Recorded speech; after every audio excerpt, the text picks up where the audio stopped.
નમસ્કાર મિત્રો, વેધર ઇન્ફોર્મેશનમાં આપનું સ્વાગત છે અને હું છું પરેશ। ખાસ કરીને આપણે પવન, તાપમાન અને માવઠાના ઝાપટા વિશેની ખૂબ અગત્યની માહિતી આપવાની છે। સૌપ્રથમ તો હું આપને એ જણાવી દઉં જે પવન છે, પવનની ઝડપ આમ જોવા જઈએ તો અત્યારે નોર્મલ ચાલી રહી છે, એટલે કે 12 થી લઈને 14 કિલોમીટર પ્રતિ કલાકની ઝડપે પવન ફૂંકાઈ રહ્યો છે। આજ મુજબનો હજુ એક અઠવાડિયા સુધી, આજે સોમવાર છે, શનિવાર સુધી આજ મુજબની પવનની ગતિ રહેવાની છે। હા, એક વાત અલગ છે કે કોઈ જગ્યાએ થંડરસ્ટોર્મના ઝાપટા પડે ત્યાં પવનની ઝડપ વધે, એ અપવાદરૂપ રહેશે। બાકી આજ મુજબનો નોર્મલ ઝડપનો પવન છે એ શનિવાર સુધી જોવા મળશે।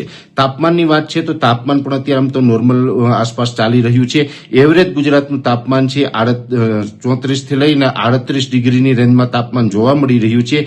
આજ મુજબનું તાપમાન યથાવત રહેશે। આઇસોલેટેડ વિસ્તારમાં એક બે સેન્ટરની અંદર આવનારા દિવસમાં તાપમાન ઉચકાઈ શકે, નહીંતર 34 થી લઈને 38 ડિગ્રીની રેન્જમાં નોર્મલ તાપમાન છે યથાવત રહેશે। બીજી વાત કરવાની છે માવઠાના ઝાપટાની। આ ખૂબ અગત્યનો મુદ્દો છે। આમ જોવા જઈએ તો ઘણા સમયથી આપણે માહિતી આપતા હતા કે આવનારા સમયમાં, એટલે કે 28, 29 અને 30 માર્ચ દરમિયાન કોઈ જગ્યાએ છૂટાછવાયા માવઠાના ઝાપટા પડી શકે છે। એ જ મુજબ જોવા જઈએ તો 28 તારીખથી હવામાનમાં પલટો પણ નોંધાયો હતો અને ગત રોજ એટલે કે 29 માર્ચના રોજ ખંભાળિયા આસપાસના કોઈ વિસ્તારની અંદર હળવા એકદમ સામાન્ય છાંટછૂટ થયા છે। એ જ મુજબના સાવરકુંડલા વિસ્તારના જે અમુક ગ્રામ્ય પંથકો છે, સાવરકુંડલા વિસ્તારમાં પણ ઝાપટા નોંધાયા છે। બોટાદ વિસ્તારના એક બે ગામની અંદર ઝાપટા નોંધાયાના સમાચાર પ્રાપ્ત થયા છે। બીજા પણ ઘણા બધા વિસ્તારો એવા છે જ્યાં વાતાવરણમાં પલટો આવ્યો છે।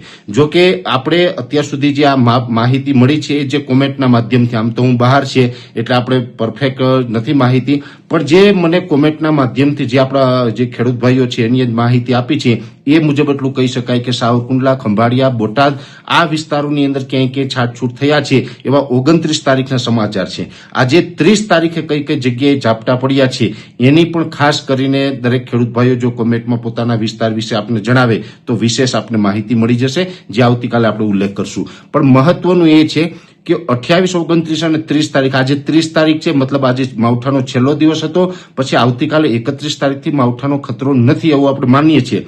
પણ અત્યારે જે વેસ્ટર્ન ડિસ્ટર્બન્સ વારંવાર જે પસાર થઈ રહ્યા છે અને એ વેસ્ટર્ન ડિસ્ટર્બન્સને કારણે જે આપણે માવઠા થઈ રહ્યા છે, વારંવાર હવામાનમાં પલટો આવી રહ્યો છે, જે વેસ્ટર્ન ડિસ્ટર્બન્સનો ટ્રફ હોય એ વારંવાર ગુજરાત સુધી લંબાય છે। એનું પણ એક ટેકનિકલ કારણ છે કે અરબ સાગર અને જે આપણું ગુજરાતનું તાપમાન છે ઉચકાયેલું છે, અને જે વેસ્ટર્ન ડિસ્ટર્બન્સ છે એ અત્યારે જે સિઝન પૂરી થવા છતાં પણ જો મજબૂત વેસ્ટર્ન ડિસ્ટર્બન્સ પસાર થતા હોય તો સ્વાભાવિક રીતે કેશાકર્ષણના ભાગરૂપે એ વેસ્ટર્ન ડિસ્ટર્બન્સનો ટ્રફ છે ગુજરાત સુધી પહોંચતો હોય, એટલે આપણે અત્યારે માવઠા થઈ રહ્યા છે।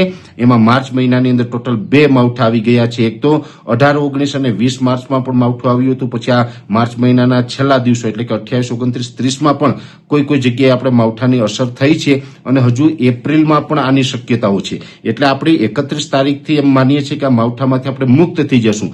છતાં પણ 31 તારીખ પછી પણ, એટલે કહી શકાય કે 1 એપ્રિલથી લઈ અને 10 એપ્રિલ વચ્ચે એકાદ 2 દિવસ છૂટાછવાયા માવઠાના ઝાપટા પડે તેવી શક્યતાઓ છે। એટલે એપ્રિલ મહિનામાં પણ આપણે માવઠાના ઝાપટામાંથી મુક્ત નથી થતા। એપ્રિલ મહિનામાં આમ તો 1 કરતા વધારે માવઠાની સંભાવનાઓ છે, જે અમારું લાંબા ગાળાનું પ્રિડિક્શન છે, જેની પણ વાત આપણે યુટ્યુબના માધ્યમથી 2-3 વખત કરી ચૂક્યા છે। એની પરફેક્ટ તારીખ સાથે આપણે પછી આગળના વિડીયોમાં વાત કરશું। પણ અત્યારે એટલું ચોક્કસ કહી શકાય કે આ જે 30 તારીખે માવઠું પૂર્ણ થયું એ પછી 1 થી 10 એપ્રિલમાં પણ છૂટાછવાયા કોઈ વિસ્તારમાં 1 થી 2 દિવસ વધીને 3 દિવસ માવઠાની શક્યતાઓ છે, ને એ 3 દિવસ હશે એ કન્ટિન્યુ નહીં હોય, એટલે કે 2, 3, 4 તારીખે એમ કન્ટિન્યુ નહીં હોય।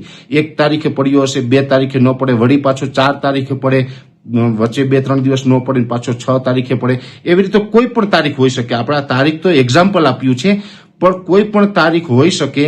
આ મુજબનો છૂટાછવાયો 2 થી 3 દિવસ સુધી વરસાદ છે એ એપ્રિલના પહેલા સેશનની અંદર પહેલા અઠવાડિયામાં જોવા મળે તેવી પણ શક્યતાઓ રહેલી છે।